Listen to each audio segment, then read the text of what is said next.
Today we are reading Maker's Diary about Mecha Town, a note written by the animator of the Clocky series, recording the production process of the movie Mecha Town. 2157 AE, Day 1 of Project Initiation. Like much of the crew, I grew up watching Clocky. I know the Clocky cartoons are unmatched in quality and reputation, and I understand the difficulty in producing such an animation. Just so, the public will have undoubtedly high expectations of the commemoration piece made every 10 years. The fact that we're the following act to preceding masterpieces like Netville and Starship Village has also added no small amount of pressure. Though this might be a world of dreams, the art of animation doesn't quite work like how people assume. We can't exactly rely on our thoughts or imaginations to move the characters and have them jump onto the screens to act out their roles. This is still a traditional hand-drawn animation, not one of those fantastical dream bubble movies, but that's the exact reason why Clocky has such an endearing charm.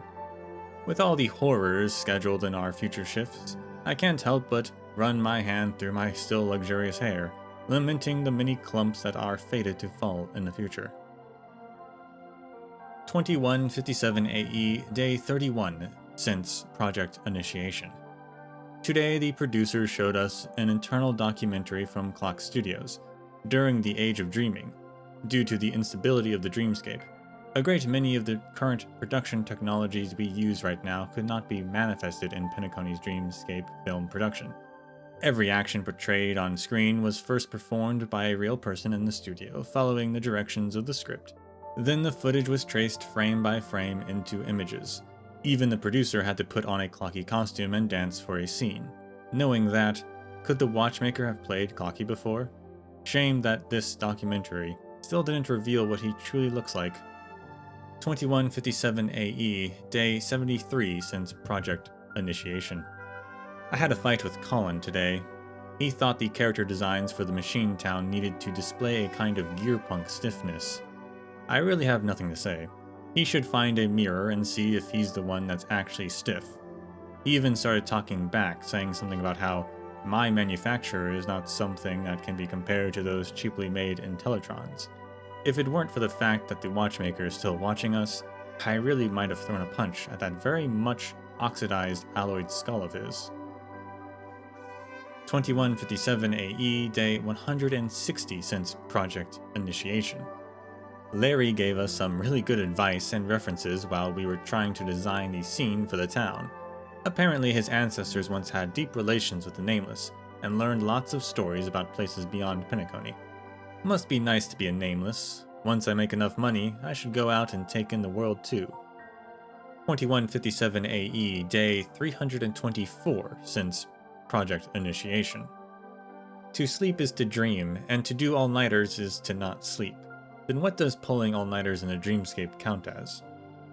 These are the speculations my fragmented psyche cannot help but consider after 54 consecutive system hours of work. The watchmaker always comes up with the unexpected ways to make his entrance. Sometimes he is a clock that hides beneath the desk, and sometimes he turns into a bubble.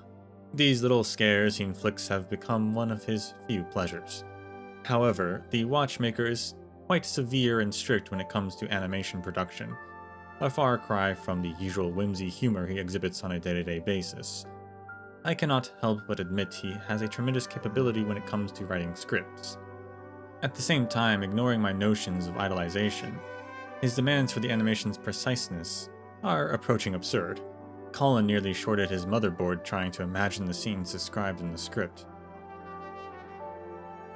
2157 AE, Day 420 since Project Initiation.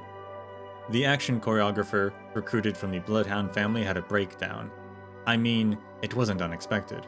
There are a lot of things in the script and storyboard that can't be measured via the logic of normal people. Honestly, I respect the guy for lasting as long as he did.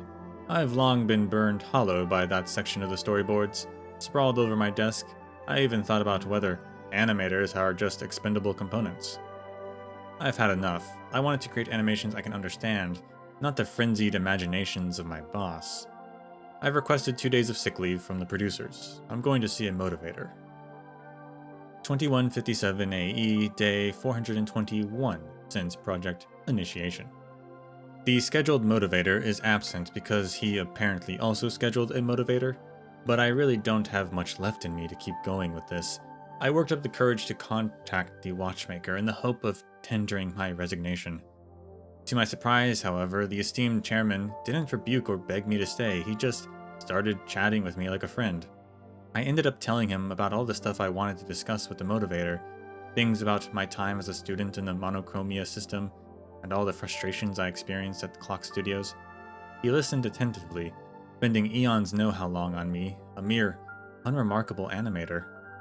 After hearing my thoughts, he even sincerely apologized to me and patiently explained everything about Clocky to me. He explained why he had to create this project and went over all the details I didn't understand. We spoke for an entire night, till the producers entered the room and asked me to start the workday. I decided not to quit after that conversation, not because the boss talked me down, but more that I want to speak with him more in the future. 2157 AE, day 729 since project initiation. After countless tribulations, after many turnovers in the cast and crew, our project is entering its final stages. Though the process of its creation was hellish, witnessing the final product made me feel an ineffable sense of happiness. It was a joy greater than can be found in any dreamscape. But the greatest contributor of all, the watchmaker, was nowhere to be seen. He didn't appear in our initial screening in any shape or manner, nor did he express his thoughts about his creation. But I believe that the watchmaker will definitely appear when Clock Studios needs him, just like Clocky always comes running when Dreamville calls.